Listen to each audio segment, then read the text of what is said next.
So big news coming out today that will probably leave the Newcastle United fan base divided, with PIF giving their full backing to Eddie Howe and him to continue this summer rebuild of Newcastle United's squad. I'm Adam, this is Two for Joy. If you're new around here, get down there, like and subscribe, hype the video, get involved in the comments and have your say. Let's get into it.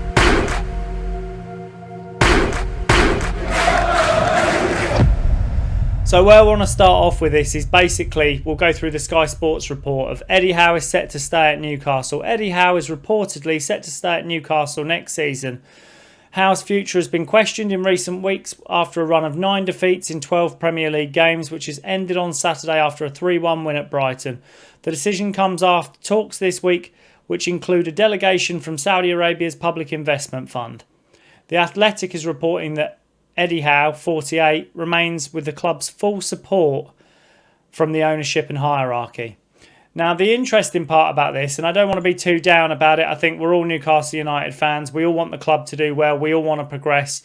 And I will be fully behind the team at the end of the summer window, hopefully after a good rebuild, hopefully with more support and structure based around the team.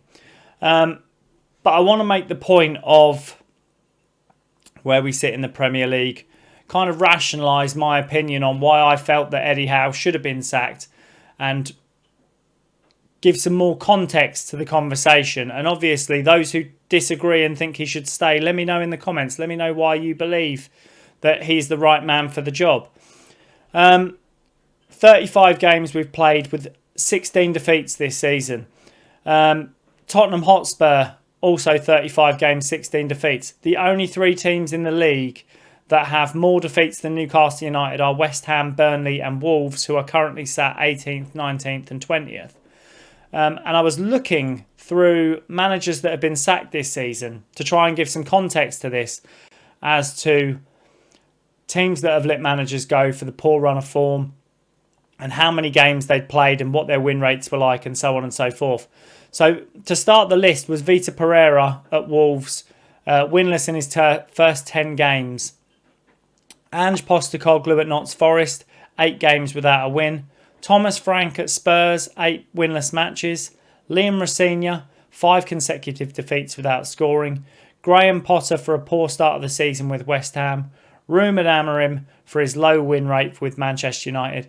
And Igor Tudor at Spurs, who had no wins in 5 matches.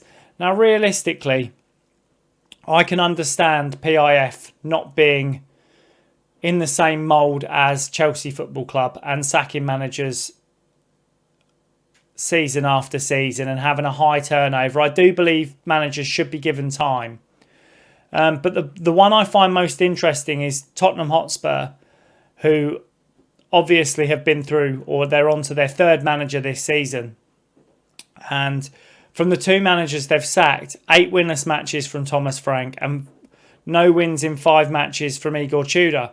And yet, having been through 3 managers, Tottenham Hotspur have the same amount of defeats as Newcastle and are only 8 points behind us, which is, it's a pretty staggering thought that they've been through 3 different managers in order to finish with 8 points less than us at the current state, and actually have a better run of form in their last 5 games than we do.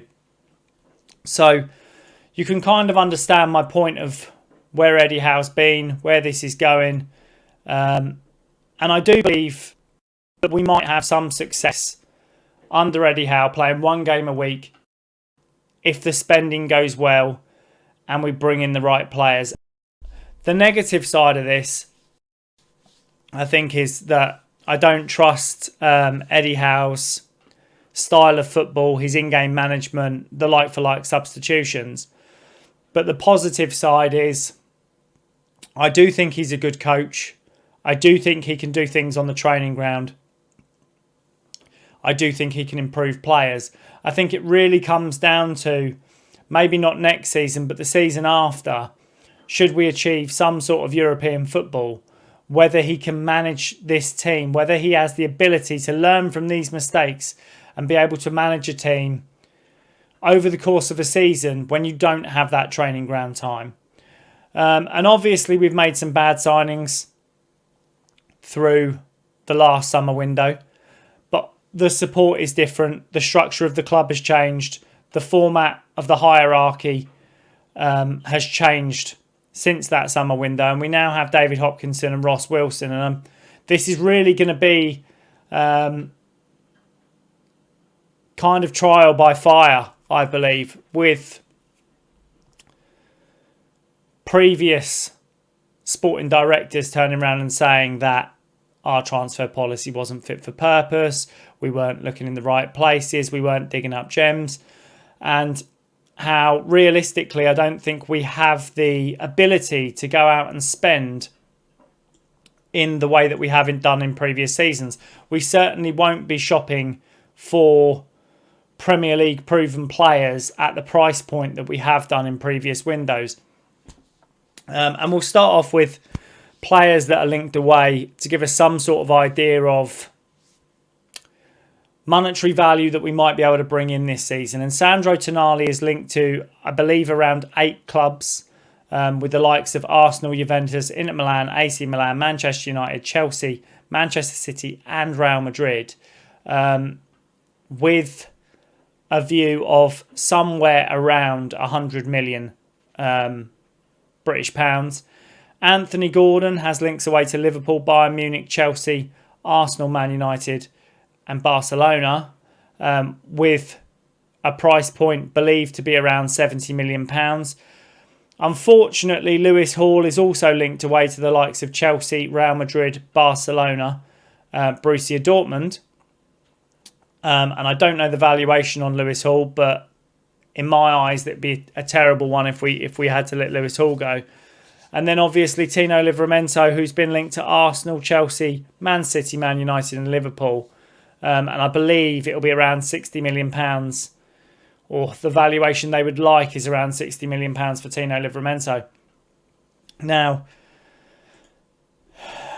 the difference with this is I think we will see certain players, and I hate to say it, but I do believe Nick Voltemade will probably be one of the players that will be for the chop. I don't believe Eddie Howe backs him or has the belief that he will go on to be the number 9 that we wanted, or a striker in the mould of an Eddie Howe style player. And it's really unfortunate, because I believe if we do let Nick Voltemade go, we will definitely see him go on to be a European talent and play at the top level in a different system.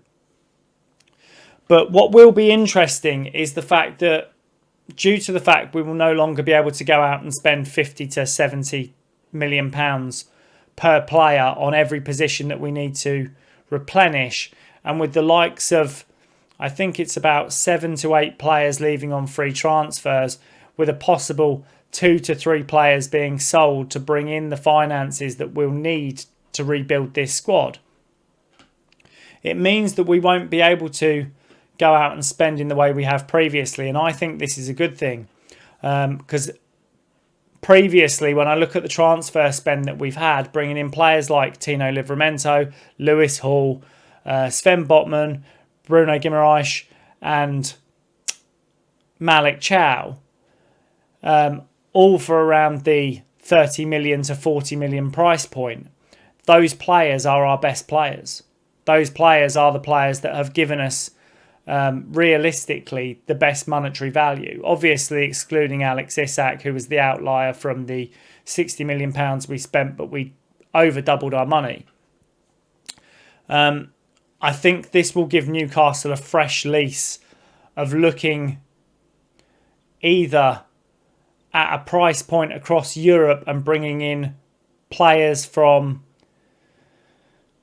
underrated teams or underrated players from high-profile teams. I think this will change the way that Newcastle do business, and I genuinely believe that's a good thing, because I don't believe sustainably you can go out and spend... Sorry, I got a message.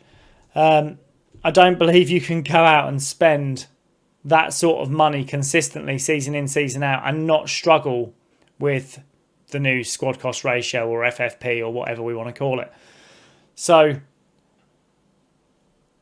my positive for this summer window is that Ross Wilson has done this previously with Nottingham Forest, and bringing in players for low monetary fees, anywhere from around 10 million to 30 million pounds. And realistically, the money that Forest spent under his tenure has produced players that they have tripled their money on. I mean, Anthony Elanga, they signed for 15 million before selling him to us for 55. Obviously, Elliot Anderson, they brought him for 40 million pounds. It's an absolutely fantastic signing from us again. Sangare, they brought in midfield for, I believe, 25 million pounds. Chris Wood for a 20 million pound fee. It's obviously served them very well.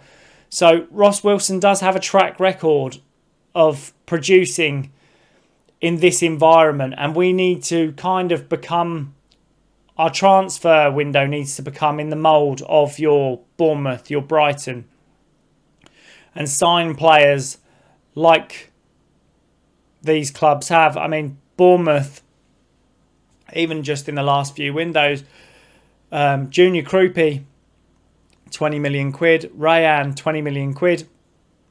I mean, Justin Cliver, who I thought was a fantastic player, was like 18 million pounds. Realistically, we need to start shopping at a price point where we can give Eddie Howe the tools to improve these players on the pitch. And my only hope will be that Eddie Howe will learn from this season and start to adapt this system. I'm not holding my breath, but realistically, something has to change in order for us to progress. And we need to start rejuvenating this squad and selling players off when they hit their peak or head towards their early 30s. But like I say, let me know in the comments what you guys think. I will be back to do a video on linked players and rumours. There's some wild links coming out with, obviously, Aston Villa's Donyell Marlon being linked to us. William from FC Porto being linked to us. And Goncalo Ramos from Paris Saint-Germain. I will keep you posted with all the news and transfer news that I see. Let me know in the comments what you guys think. Have a good one. Enjoy the last of the bank holiday.